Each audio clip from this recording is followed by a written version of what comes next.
সমুদ্রের ধারে জোয়ার ভাটার এই বিস্তীর্ণ কাদা মাটির তটে হাজার হাজার ছোট ছোট পাখি দৌড়চ্ছে ঢেউয়ের সঙ্গে পাল্লা দিয়ে।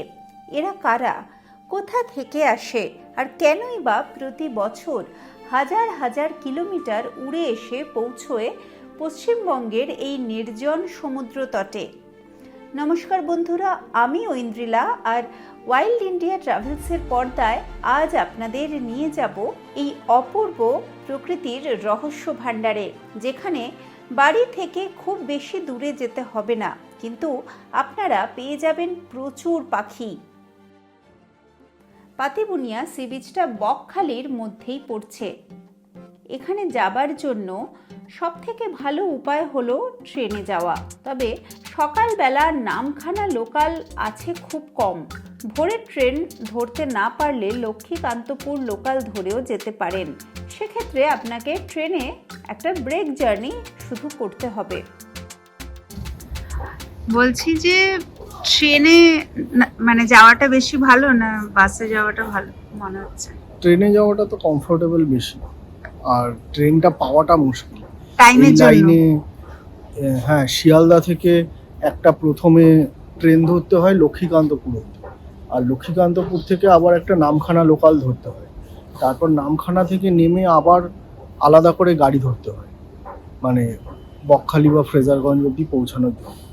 তো এবার আমরা যদি ডাইরেক্ট একটা ধর্মতলা থেকে বাস ধরে নিই, তাহলেও কিন্তু আমরা অলমোস্ট সেম টাইমেই একটানা পৌঁছে যাব। তো অলরেডি আমরা ট্রেনটা মিস করেছি। তো আর মাঝখানে এই ট্রেনগুলোর অনেকটা করে গ্যাপ, কোনোটা 1 ঘন্টা, কোনোটা 2 ঘন্টা, এরকম আর কি গ্যাপ আছে। শিয়ালদাতেও একটা 1 ঘন্টার গ্যাপ আছে, আবার লক্ষ্মীকান্তপুরেও 1 ঘন্টা বা 2 ঘন্টার একটা গ্যাপ আছে। তবে আমরা শিয়ালদা যাবার পরেও ট্রেন মিস করাতে মেট্রোতে চলে এলাম এসপ্ল্যানেড পর্যন্ত। এখান থেকে এবার বাস ধরব। সকাল 6:30 নাগাদ একটা এসি বাস রয়েছে বকখালি পর্যন্ত, আর সেটা ছাড়া 8:15 নাগাদ একটা নন এসি বাস রয়েছে। রেড বাসে অন্তত এটাই দেখাচ্ছিল। এবার আমরা ওখানে উপস্থিত হওয়ার পর দেখলাম 8টা নাগাদ আরও একটা এসি বাস ছাড়লো। ওটা শুনলাম অতি সম্প্রতি চালু হয়েছে।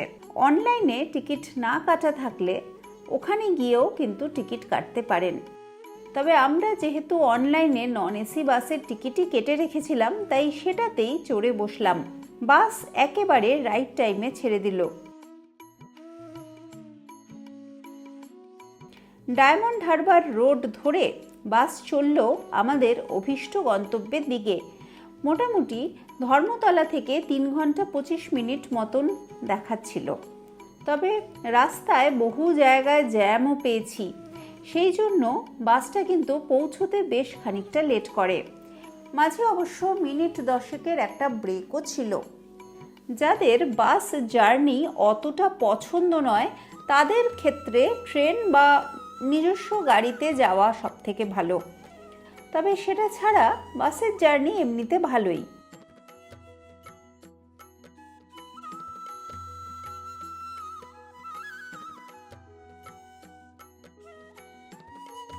রাস্তা খুব একটা খারাপও নয়, বেশিরভাগটাই ন্যাশনাল হাইওয়ের ওপর দিয়ে যাওয়া, সুতরাং রাস্তা তো ভালো হবেই। হ্যাঁ, এটা ঠিক যে মাঝে মধ্যেই যানজটে পড়ছিলাম। ফ্রেজারগঞ্জের মুখে নামলাম, এবার এখান থেকে টোটো ধরব। ফ্রেজারগঞ্জের নেমে সেখান থেকে আবার আমরা টোটো নিয়ে চললাম 10 মাইলের উদ্দেশ্যে। তবে 10 মাইল বলা ভুল, 10 মাইল বাজারটা ক্রস করে আমরা সরাসরি পাতিবুনিয়া বিচের দিকেই চলেছি। এই রাস্তাটা কিন্তু খুব একটা ভালো নয়। 10 মাইল পর্যন্ত রাস্তাটা বেশ ভালো। 10 মাইলে বাজারও রয়েছে এবং সেটা বেশ বড় একটা মার্কেট, কিন্তু তারপরে যে বিচ অবধি যাবার যে রাস্তা, সেটা আমরা এই ট্রিপে দুবেলা করে যাতায়াত করেছি, কিন্তু সবসময় আমি বলবো যে বেশ কষ্টই হয়েছে টোটো করে আসতে যেতে। রাস্তা খানাখন্দে ভরা, সেখানে বৃষ্টির জল জমে রয়েছে, সব মিলিয়ে মিশিয়ে একেবারেই বাজে ব্যাপার। আর অনেক টোটো এখানে রিফিউজও করছিল, কারণ রাস্তা যেহেতু এত খারাপ।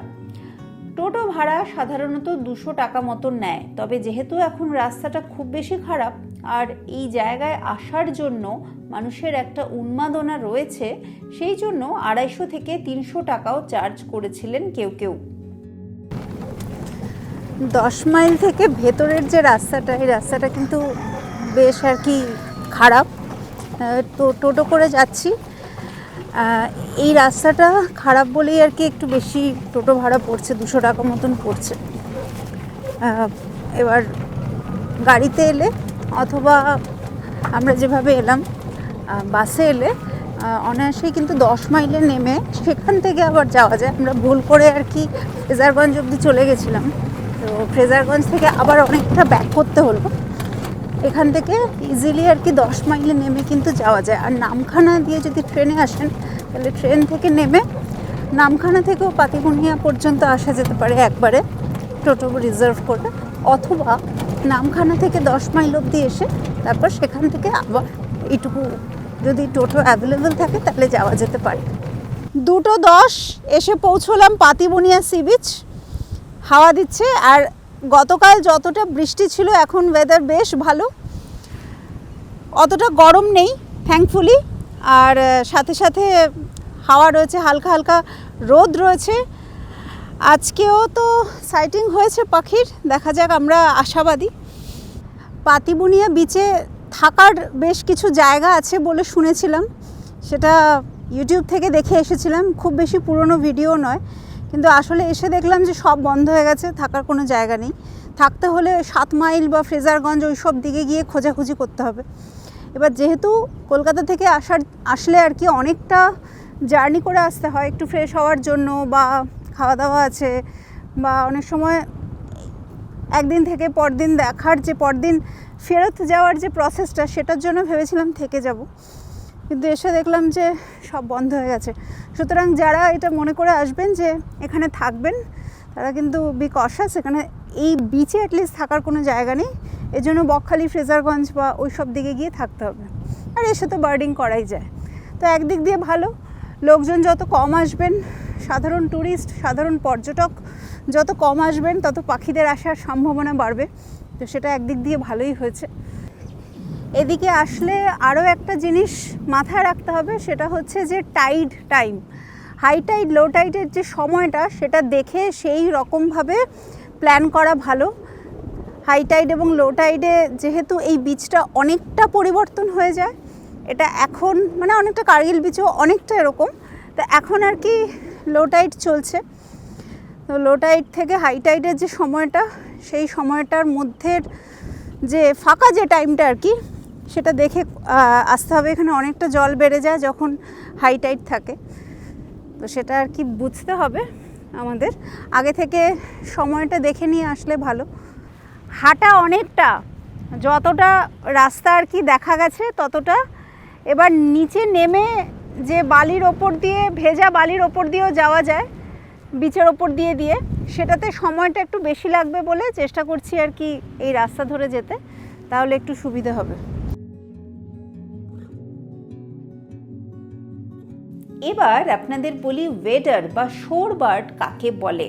এরা মূলত লম্বা পা এবং লম্বা ঠোঁটওয়ালা পাখি, যারা অগভীর জল ও কাদা মাটিতে খাবার খুঁজে বেড়ায়। স্যান্ড পাইপার, প্লোভার, গডউইট, কার্লিউ, এই সব পাখিরাই এই গ্রুপের অংশ। এই ক্যারাটিফর্মিস অর্ডারের অন্তর্গত পাখিদের পৃথিবীর প্রায় সব উপকূলেই দেখতে পাওয়া যায়। বকখালি, ফ্রেজারগঞ্জ, এই পুরো এলাকা শীতকালে হয়ে ওঠে এদের স্বর্গ। পাখিরা এলোমেলোভাবে কিন্তু উড়ে আসে না, তাদের কাছে আছে নির্দিষ্ট ফ্লাইওয়ে, মানে আকাশের অদৃশ্য হাইওয়ে। ভারতের উপকূল, বিশেষ করে বকখালি এলাকা, প্রধানত যুক্ত সেন্ট্রাল এশিয়ান ফ্লাইওয়ে এবং আংশিকভাবে ইস্ট এশিয়ান অস্ট্রেলেশিয়ান ফ্লাইওয়ে দিয়ে। এই পথ ধরে পাখিরা সাইবেরিয়া, আর্কটিক, ইউরোপ থেকে উড়ে আসে দক্ষিণ এশিয়ায়। অনেক ওয়েডার পাখি আর্কটিক তুন্দ্রা বা সাইবেরিয়াতে প্রজনন করে। শীত নামলেই তারা চলে আসে ভারতে, বাংলাদেশে, আফ্রিকায়। কিছু কিছু পাখি তো 30,000 কিলোমিটার পর্যন্ত যাত্রা করে। বকখালিতে সাধারণত নভেম্বর থেকে মার্চ পর্যন্তই পিক সিজন।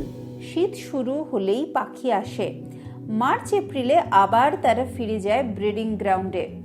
তবে আমরা এখানে এই সময় এত পাখি দেখেছি এবং সবই প্রায় ব্রিডিং প্লিউমেজের। এটাও কিন্তু একটা বড় ব্যাপার। ব্রিডিং প্লিউমেজ মানে হলো তাদের রং প্রজননকালে অনেকটাই পরিবর্তন হয়। এমনিতে যে পাখিদেরকে সাদা কালো বা ধূসর মনে হয় দূর থেকে দেখলে, তারা প্রজননকালে গাঢ় বাদামি বা লালচে বর্ণ ধারণ করে। দেখতে অপূর্ব লাগে। যে সময়টা বসন্তকাল সবে শেষ হয়ে গরমকাল পড়ছে, সেই সময় এই জাতীয় পাখিদের ব্রিডিং প্লামেজে দেখার আদর্শ সময়। এরা মূলত খায় কেঁচো, ছোট কাঁকড়া, শামুক ইত্যাদি। এই কারণে লো টাইডের সময়টা এদের কাছে ভীষণ গুরুত্বপূর্ণ। এই পাখিগুলোকে তাই সবসময় প্রায় দেখা যায় মাড ফ্ল্যাটের মধ্যে ঘুরে ঘুরে খাবার সংগ্রহ করছে।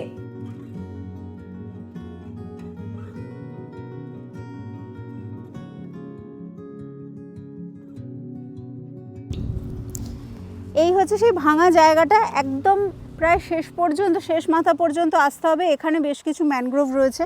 আর এই যে ভাঙা জায়গাটা, এখান দিয়ে নেমে তারপরে আর কি হাঁটা শুরু করা। এবার এখানে ছোটোখাটো কিছু ম্যানগ্রোভ দেখা যাচ্ছে।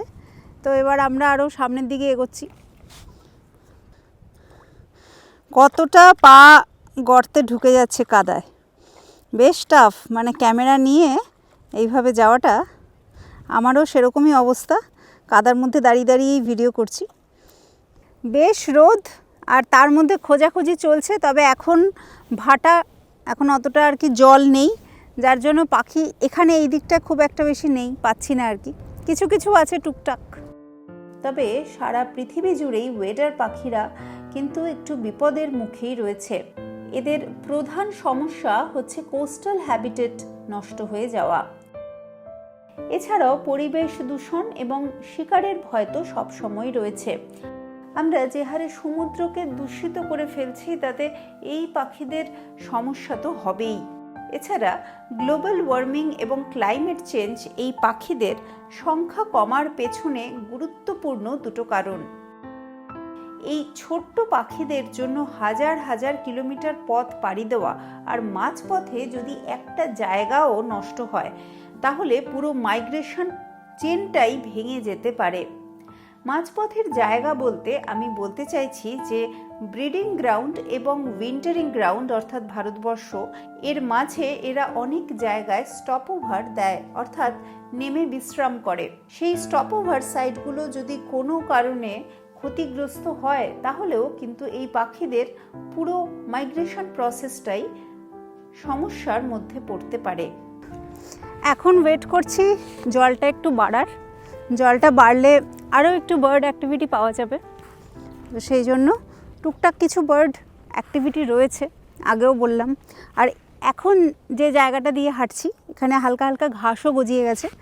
তবে মেন যে রাস্তাটা, মানে যেখান দিয়ে হেঁটে আসছিলাম, সেখান থেকে যখন এই মাড ফ্ল্যাটে নামলাম, সেটা কিন্তু সত্যিই আর কি ভয়ানক। অনেকটা কাদা ছিল ওই জায়গাটা। কম্প্যারেটিভলি এখন রাস্তাটা অনেকটা পরিষ্কার। মানে জুতো ওই জন্য খুলে রেখে আসাটা অতটা বুদ্ধিমানের কাজ হতো না। জুতোটা হাতে নিয়ে তারপরে আমরা এসেছি। তারপরে এখন তো চটি পরেই যাচ্ছি, জুতো নয়, চটি পরে যাচ্ছি। কি সুন্দর না ব্রিডিং প্লামেজে পাখিগুলো! আমাদের চেনা পাখি, অথচ ব্রিডিং প্লামেজে কত অচেনা বলো।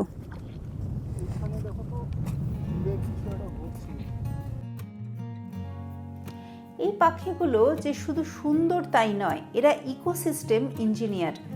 মাটির নিউট্রিয়েন্ট সাইকেল এরা ঠিক রাখে, ইনসেক্ট পপুলেশন কন্ট্রোল করে, ইকোসিস্টেমের হেলথ ইন্ডিকেটর বলা যেতে পারে। মানে যেখানে ওয়েডার বার্ড রয়েছে, বোঝা যায় যে সেই ইকোসিস্টেম এখনো সুস্থভাবে রয়েছে। প্রথম দিন অর্থাৎ 30শে এপ্রিল বেশ কিছুক্ষণ খোঁজাখুঁজি করার পর পেয়ে গেলাম আমাদের মূল অভীষ্ট পাখিটি, অর্থাৎ স্পুন বিল্ড স্যান্ডপাইপার। সাধারণত সে স্টিন্ট পাখিদের ঝাঁকের সাথে সাথে ঘোরে, কিন্তু এখন দেখলাম সে একাই এসে ফোরেজ করছে, অর্থাৎ খাবার খাচ্ছে।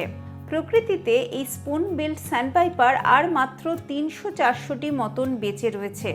রাশিয়া থেকে প্রায় 8000 কিলোমিটার উড়ে এসেছে বাংলায়, তাই তাকে দেখার জন্য মানুষের ভীষণ আগ্রহ। পাখির পায়ে যে ছোট ট্যাগ বা রিং লাগানো থাকে সেটা মূলত বিজ্ঞানীদের গবেষণার জন্য ব্যবহৃত হয়। এই ট্যাগের মাধ্যমে জানা যায় যে পাখি কোথা থেকে কোথায় মাইগ্রেশন করছে, কত বছর বাঁচছে এবং একই পাখিকে বিভিন্ন জায়গায় পুনরায় শনাক্ত করা যায়। প্রতিটা ট্যাগে একটা ইউনিক নাম্বার বা রঙের চিহ্ন থাকে, যা দেখে বার্ড ওয়াচার মানে আমাদের মতন মানুষরা তথ্য রিপোর্ট করতে পারেন। এতে পাখির কিন্তু কোনো ক্ষতি হয় না, বরং এই তথ্য সংরক্ষণে বা কনজারভেশনে ভীষণ গুরুত্বপূর্ণ ভূমিকা রাখে। ভেবেছিলাম আজকে আর স্পুনবিল স্যান্ডপাইপারটা হবে না, অনেকক্ষণ ধরে খুঁজছি, বিকেল গড়িয়ে গেছিলো, ভেবেছিলাম হবে না, চলে যাচ্ছিলাম, কিন্তু তারপরে আর কি ফাইনালি পেয়ে গেলাম, এটা একটা ভালো ব্যাপার। আর আরও একটা জিনিস হচ্ছে যে যদিও খুব কম সময়ের জন্য পেয়েছি, তারপরে আবার ওটা উড়ে গেল। তো দেখা যাক, আমরা আজকে তো রাতে আছি এখানে, আগামীকাল আসবো, আগামীকাল সকালবেলাটা দেখবো যা পাওয়া যায়। আরও একটা জিনিস ইনফরমেশন সেটা শেয়ার করি, সেটা হচ্ছে যে জলটা যখন আস্তে আস্তে বাড়ছে, জলের ঠিক ধারে ধারে পাখিগুলো থাকছে। এবার জল যত বাড়বে তত বেশি পাখিটা বেশি পাওয়া যাবে। এবার একদম যে হাই টাইডের যে পিক যে টাইমটা, সেই টাইমে তো আরও জল এখানটা বেড়ে যাবে, বেড়ে গেলে পাখিটা আরেকটু সামনে চলে যাবে। এবার একদম যে ভাটার সময়, সেই সময়টা আসলে অনেকটা হাঁটতে হবে, যেটা আমাদের হাঁটতে হয়েছে, আসলে অনেকটা টাইম আমাদের হাঁটতে হয়েছে। তো ওই জোয়ার আর ভাটার মাঝের যে সময়টা, সেই সময়টা পাখি দেখার জন্য আদর্শ। সেই সময়টা একটুখানি খেয়াল করে আসতে হবে যে কতটা আমরা হাঁটবো বা কতটা কম হাঁটবো, কারণ আস্তে আস্তে এখন জল যত বাড়ছে, দেখতে পাচ্ছি জল বাড়ছে, তত বেশি কিন্তু পাখি পাওয়ার চান্সটা বাড়ছে, পাখিগুলোও বাড়ছে, সংখ্যায় বাড়ছে, এবং তারা আর কি অনেকটা বেশি কাছাকাছি চলে আসছে। কিন্তু একটা ব্যাপার আছে, সেটা হচ্ছে গোল্ডেন লাইটের ছবি কোথাও কোথাও কখনো কখনো ভালো হচ্ছে যদি এপাশটা থাকে, আলোর বিপরীতে থাকে, আবার আলোর দিকটায় যদি থাকে, পেছনে সূর্যাস্ত হচ্ছে, আমার নিজের ছবি কালো আসবে, তো পাখির ছবি তো কালো আসবেই, কিন্তু আবার যদি এই দিকটা হয় তা সেটা কিন্তু বেশ ভালো ছবি আসবে। তো সেই জিনিসগুলোকে খেয়াল রাখতে হবে। প্রচুর গার্লস রয়েছে, কিন্তু সেটা অনেক দূরে, তো সেই জন্য সেটার আর ছবি তোলা গেল না আপাতত, অনেক দূরে দূরে আছে। তো এই হচ্ছে আজকের আপডেট। এখন চেষ্টা করছি একটুখানি এই ম্যানগ্রোভগুলো যে রয়েছে পেছনে, ম্যানগ্রোভের ধার ধরে ধরে পাড়ের দিকটা যেতে। স্পুনবিলটা পেয়ে গেলাম, দারুণ লাগছে। মানে আমরা অ্যাকচুয়ালি এক্সপেক্ট করছিলাম না যে এখন স্পুনবিলটা পাবো। তার কারণ হচ্ছে যে এর আগে যারা যারা তুলে গেছে তাদের থেকে একটা আইডিয়া পেয়েছিলাম যে এটা রেডনেক স্টিংটের সাথে একটা ফ্লকে ঘুরছে। তো এখন যেহেতু এখানে জলটা একদম সরে গেছে, ভাটা চলছে, তো এখানে কোনো ফ্লক আমরা দেখতে পাচ্ছি না। তো সেই জন্য আর কি ধরে নিয়েছিলাম যে এখন হয়তো হবেই না, অনেকক্ষণ ধরে ঘোরাঘুরি করে পাচ্ছিলাম না। তো জাস্ট ফিরে যাওয়ার পথে হঠাৎ করে দেখলাম সামনেই আর কি স্পুনবিল স্যান্ডপাইপার বসে আছে একটা জলের পাশেই। তো হঠাৎ করেই আর কি হয়ে গেল, দারুণ লাগছে এখন। আলো একদম কমে এসেছে, এখন যা যা দেখতে পাচ্ছি একদম কাছে থাকলে তবেই সেটা চোখে দেখা যাচ্ছে, না হলে সেরকম ভালো কিছু মানে ছবি তো হবেই না, চোখেই দেখা যাচ্ছে আর কি। তবে এই দিকে পাখি দেখতে আসলে যে শুধুমাত্র একটা পাখি দেখে চলে যাবেন তা তো নয়, এখানে আরও অনেক পাখি রয়েছে। তাদের কিভাবে চিনবেন, আসুন ছোট্ট করে সেটা জেনে নিই। ব্ল্যাক বেলিড প্লোভার আসে আর্কটিক তুন্দ্রা থেকে, আর প্যাসিফিক গোল্ডেন প্লোভার আসে আলাস্কা আর সাইবেরিয়া অঞ্চল থেকে। দেখতে অনেকটা একই রকম এই দুই পাখিকে, এবং তাদের প্রজননকালে যে রং পরিবর্তন হয় সেটাও কিন্তু অনেকটা একরকম। ব্ল্যাক বেলিড প্লোভার সাইজে বড়, ঠোঁটটা মোটা, উড়লে ডানার নিচে কালো প্যাচ দেখা যায়। আর প্যাসিফিক গোল্ডেন প্লোভার সাইজ একটু ছোট, শরীরে সোনালি দাগ বেশি আর ডানার নিচে কালো প্যাচ নেই। ইউরেশিয়ান কার্লিউ সবচেয়ে বড় ওয়েডারদের একটি। লম্বা নিচের দিকে বাঁকা ঠোঁটই প্রধান পরিচয়। শরীর বাদামি ডোরা, ধীরে হাঁটে, কাদা মাটিতে খাবার খোঁজে। এরা মূলত ইউরোপ ও পশ্চিম এশিয়ার তৃণভূমি ও জলাভূমি থেকে শীতে ভারতবর্ষে আসে। উইমব্রেল কার্লিউর মতোই বাঁকা ঠোঁট, তবে সাইজে ছোট এবং মাথায় স্পষ্ট সাদা কালো স্ট্রাইপ থাকে। টেরেক স্যান্ডপাইপার পাতলা শরীর আর সামান্য ওপরের দিকে বাঁকানো ঠোঁট, এটাই এর সিগনেচার। খুব দ্রুত দৌড়ে এরা খাবার খোঁজে। ব্রডবিল স্যান্ডপাইপারের আকার ছোট কিন্তু ঠোঁট চওড়া ও ফ্ল্যাট, এটাই সবচেয়ে আলাদা বৈশিষ্ট্য। নিচু হয়ে এরা কাদায় খাবার খোঁজে। কার্লিউ স্যান্ডপাইপার মাঝারি আকারের, ঠোঁট একটু নিচের দিকে বাঁকা, ব্রিডিংয়ে লালচে রং কিন্তু শীতে ধূসর। ব্ল্যাক হেডেড গালের, শীতে সাদা মাথা, লাল ঠোঁট ও পা খুব কমন, ব্রিডিংয়ে মাথা কালো হয়ে যায়। ব্রাউন হেডেড গাল ব্ল্যাক হেডেডের মতোই, তবে একটু বড় এবং পিঠটা বেশি ধূসর, ঠোঁট লালচে। লিটল স্টিন্ট খুব ছোট, দ্রুত দৌড়োয়। ছোট ঠোঁট ফ্লকে বেশি দেখা যায়। রেডনেক স্টিন্ট লিটল স্টিন্টের মতোই, তবে ব্রিডিংয়ে গলায় লালচে রং থাকে। রেড নট মাঝারি আকারের, শীতে ধূসর কিন্তু ব্রিডিংয়ে এদের লাল বুক। আর্কটিক অঞ্চল থেকে পৃথিবীর বিভিন্ন উপকূলে মাইগ্রেশন করে। রেড নটের চেয়ে বড়, ঠোঁট মোটা ও শক্তিশালী গ্রেট নট। শরীরে স্পটেড প্যাটার্ন দেখতে পাওয়া যায়। রুডেড টার্নস্টোন ছোট কিন্তু মোটা গঠন, পাথর উল্টে খাবার খোঁজে, তাই নামটা সেখান থেকেই এসেছে। এরাও আর্কটিক অঞ্চল থেকে সারা বিশ্বে মাইগ্রেট করে। বার টেলড গডউইটের লম্বা ঠোঁট, এদের যে ডোরাকাটা লেজটা সেটা ওড়ার সময় স্পষ্ট বোঝা যায়। ব্ল্যাক টেলড গডউইট উড়লে কালো লেজ ও সাদা উইং বার স্পষ্ট দেখা যায়। শরীর বড় ও ঠোঁট লম্বা। এরা ইউরোপ ও মধ্য এশিয়া থেকে ভারতবর্ষে আসে। ডানলিনের ঠোঁট একটু বাঁকা, ব্রিডিংয়ে কালো পেট, খুব পরিচিত বৈশিষ্ট্য। স্যান্ডারলিং সাদা ধূসর ছোট পাখি, ঢেউয়ের সঙ্গে সঙ্গে দৌড়োয় খাবার খোঁজার জন্য। ব্ল্যাক উইংড স্টিল্ট খুব লম্বা, চিকন লাল পা আর সাদা কালো কন্ট্রাস্টেড শরীর। ছোট মোটা গড়নের প্লোভার হলো টিবেটান স্যান্ড প্লোভার।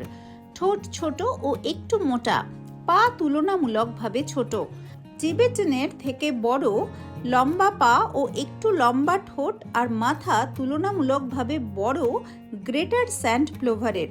ছোট আকারের, ফিকে বাদামি সাদা রং, চোখের পাশে কালো দাগ ও আংশিক কালো ব্রেস্ট ব্যান্ড, এটাই কেন্টিশ প্লোভারের পরিচয়। মাঝারি আকার, উজ্জ্বল লাল পা ও ঠোঁট, সহজেই চোখে পড়ে। কমন রেড শ্যাঙ্ক পাখির, উড়লে সাদা উইং প্যাটার্ন দেখতে পাওয়া যায়।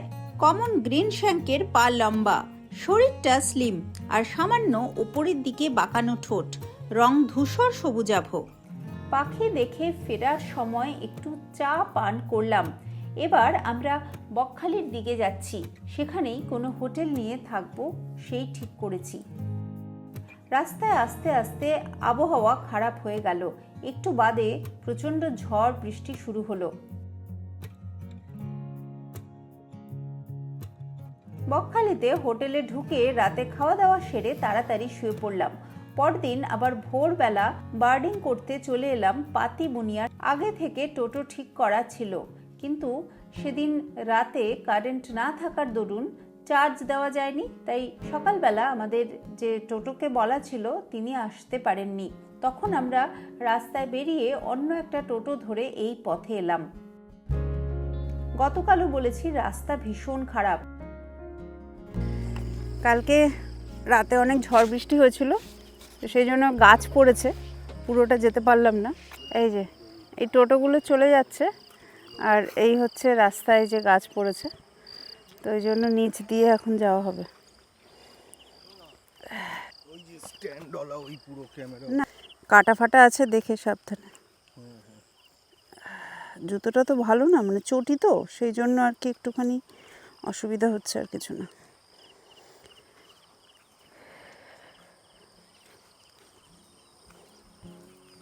গতকাল রাতের বৃষ্টির পর আবহাওয়া কিন্তু পুরোপুরি ক্লিয়ার হয়নি। আকাশে ছেঁড়া ছেঁড়া মেঘ আর মাঝে মধ্যে খুব হালকাভাবে সূর্যের দেখা পাওয়া যাচ্ছে। সমুদ্রের পাড়ে প্রচুর হাওয়া। আজকে মোটামুটি 9:19 নাগাদ হাই টাইডের টাইম ছিল। আমরা 6:15 নাগাদ যখন বিচে এসে পৌঁছলাম তখন জল একটু একটু করে ঢোকা শুরু হয়েছে। দাঁড়িয়ে কোথাও ছবি তুলতে না তুলতেই একটু বাদেই সেই জায়গা জলে ভরে যাচ্ছে।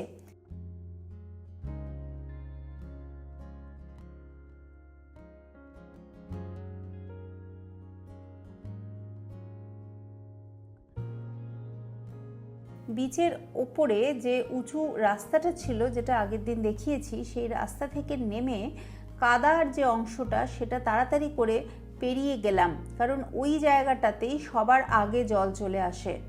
আজকে সকালবেলা প্রচুর পাখি দেখা যাচ্ছে। গতকাল বিকেলবেলা আমরা যে সময় এসে পৌঁছেছিলাম সেই সময় যেহেতু ভাটার সময় ছিল তাই পাখি একটু কম ছিল। আজকে যেহেতু জোয়ার হয়ে গেছে তাই পাখিগুলো ক্রমশ পাড়ের দিকে চলে আসছে। আগেই বলেছি এগুলো মূলত ওয়েডার বার্ড। যখন জোয়ার আসে তখন এরা খুব একটা ফোরেজ করতে পারে না, আবার যখন জলটা সরে যায় তখন এরা আস্তে আস্তে ওই কর্দমাক্ত যে সমুদ্র তট সেখানে ঘুরে ঘুরে খাবার সংগ্রহ করে। এখানে এসেছে ক্রিটিক্যালি এন্ডেঞ্জার্ড স্পুন বিল স্যান্ডপাইপার। তাকে দেখার জন্য সারা ভারত থেকে তো বটেই, বিশ্বের অন্যান্য অনেক জায়গা থেকে পাখি প্রেমীরা এসেছেন এখানে।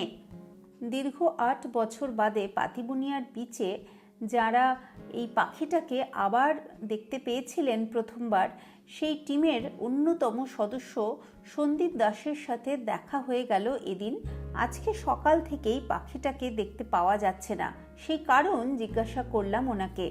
আশেপাশে আরও অন্যান্য অনেক পাখি রয়েছে, কিন্তু সবার মূল আগ্রহ কিন্তু সেই স্পুন বিল্ড স্যান্ডপাইপারটাকে নিয়ে। আমরা ভাবছিলাম যে পাখিটা আবার নিজের জায়গায় ফিরে চলে গেল কিনা। এই যে এতদিন থেকে গেল সন্দীপদা, তোমার কি মনে হয়? এটা তো ফার্স্ট উইন্টার না, আচ্ছা। এখনো তো 1 বছর হয়নি। আচ্ছা 1 বছর হয়নি পাখিটার। আচ্ছা। তো সায়ামের সাথে যে কথা বলে জানলাম যে ও তো বললো যে ফার্স্ট উইন্টার যখন হয় খুব স্পোরাটিক মুভমেন্ট করে, এদিক ওদিক চলে যায়, নিজেদের কোনো ঠিক থাকে না কোথায় যাচ্ছে আর কি। তো আমাদের শ্রীলঙ্কা অবধি রেকর্ড আছে। আচ্ছা কালকে যে ঝড়টা হলো, তুমি বলছো যে ঝড়ের জন্য একটু মুভমেন্টটা। হ্যাঁ, ঝড়ের সময় মুভমেন্ট হয় এদিক ওদিক, ফিরে যাবারও সম্ভাবনা থাকে। মানে অ্যাটলিস্ট ফিরে না গেলেও অন্য কোথাও মুভ করেছে বা স্টে করছে, এটারও সম্ভাবনা থাকে, থাকার চান্সও হাই। তবে ওরা প্রেফার করে এই সময়টা, ওরা আগে থেকে তো বুঝতে পারে। এইটা কি জলের ধারে ধারে পাখি দেখতে দেখতে সবাই মিলে আস্তে আস্তে জলের ধারে গিয়ে দাঁড়ালাম। তবে জলও বাড়ছে, তাই ওখানে কনস্ট্যান্টলি তো দাঁড়িয়ে থাকা যাবে না। আর এখন সময়টা এমনই, এতটাই জল সামনের দিকে চলে আসছে যে আবার আমরা ফেরতও যেতে পারবো না।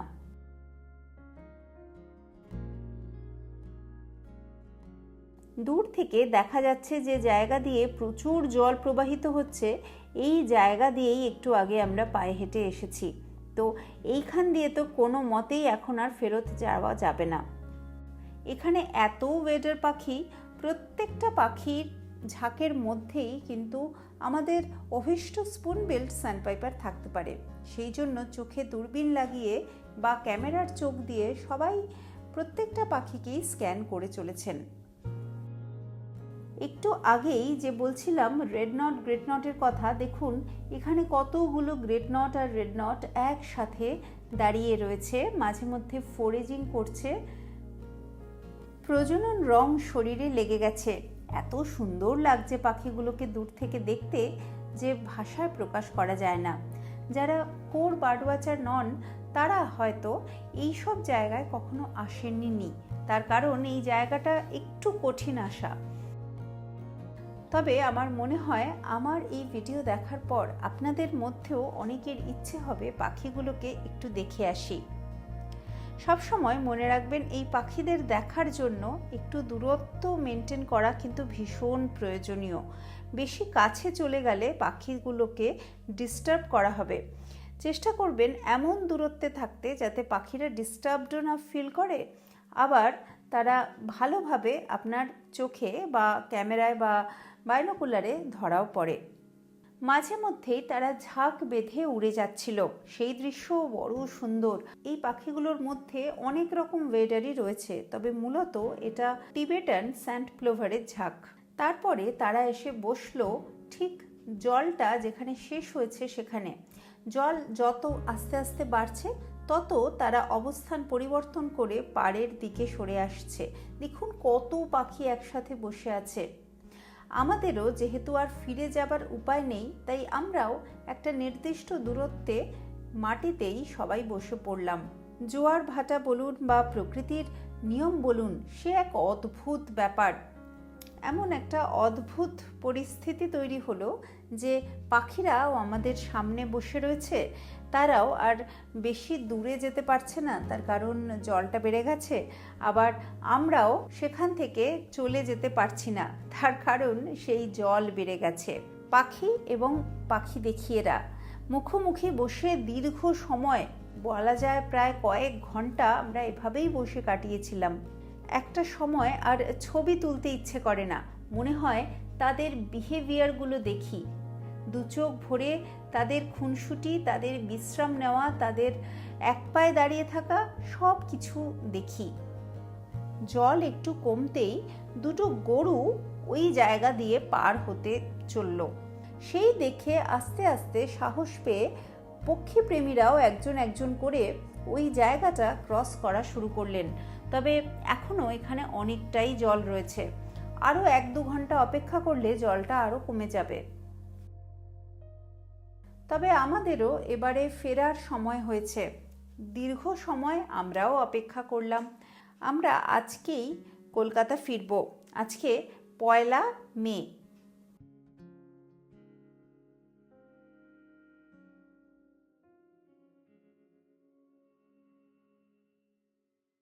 শুধু জল বেশি আছে বা জায়গাটা আর কি প্রচণ্ড মাটি কাদা আছে তা নয়, নিচে শামুক রয়েছে। তো সেটাতে আর কি আমার তো মনে হচ্ছে পা হয়তো গেছে, মানে সেই পচা শামুকে পা কাটা বলতে যা বোঝায় সেই সবই হলো আর হয়তো। পা অনেকটা ঢুকে যাচ্ছে, অনেকটা মানে ঢুকে যার যাচ্ছে জন্য এবং ঢুকে ব্যালেন্স থাকছে না। ঢুকে সবসময় কাদার মধ্যে পড়ছে না, ঢুকে পড়ছে ওই শামুকের মধ্যে। তো এখন 11:30 বাজে। মোটামুটি আজকের যা টাইমিং ছিল 9:30 নাগাদ ছিল হাই টাইডের পিক টাইম। এবার 11:30টার সময় এখন জল অনেকটা নেমেছে, কিন্তু তাও দেখালাম কতটা নেমেছে। এবার আস্তে আস্তে আরও নামবে, কিন্তু এই জায়গাটা কাদা কাদা আর এই এরকম একটা কর্দমাক্ত যে ব্যাপারটা সেটাই থাকবে। এখানে বেশ কিছু ম্যানগ্রোভ রয়েছে, ম্যানগ্রোভের শ্বাসমূলগুলো দেখা যাচ্ছে ভীষণ ছোট ছোট। এগুলো আবার দেখে দেখে পা ফেলতে হচ্ছে, কারণ ম্যানগ্রোভের শ্বাসমূলগুলো আর কি একটুখানি পয়েন্টেড মাথা, তো তার উপর দিয়ে দিয়ে যেতে হচ্ছে। এই জায়গাটা এখন জল অনেকটা কমে এসেছে, এরপরে তো আমরা উপরে উঠে যাব মেন যে রাস্তাটা সেখানে।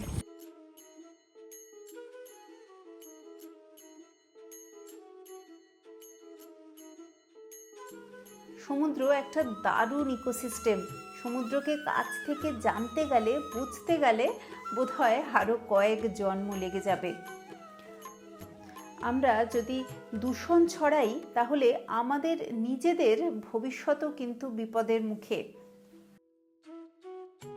পাতিবুনিয়ার এই গ্রামটা কিন্তু বেশ সুন্দর। যদি আপনাদের হাতে একটু সময় থাকে, গ্রামটাকে যদি ভালোভাবে দেখেন, তাহলে গ্রাম বাংলার খুব সুন্দর নিটোল একটা ছবি আপনার চোখের সামনে ভেসে উঠবে।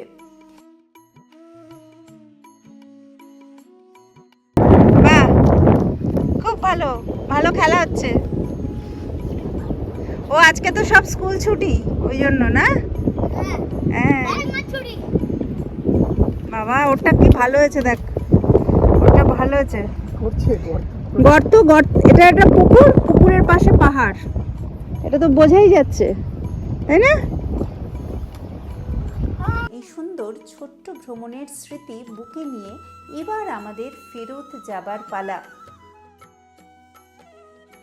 আসার সময় যেমন বাসে এসেছিলাম, ফেরার সময় নামখানা দিয়ে ট্রেনে ফিরলাম। কেমন লাগলো আমার এই পাতিবুনিয়া পর্ব আমাকে কিন্তু অতি অবশ্যই জানাবেন। আর এরকম পাখি দেখার ভিডিও আরও দেখতে চাইলে সেটাও জানাবেন। ওয়াইল্ড ইন্ডিয়া ট্রাভেলসের ছোট বড় ভ্রমণের যে গল্পগুলো সেগুলো জানার জন্য আমাকে ফেসবুকে আর ইনস্টাগ্রামে ফলো করতে ভুলবেন না।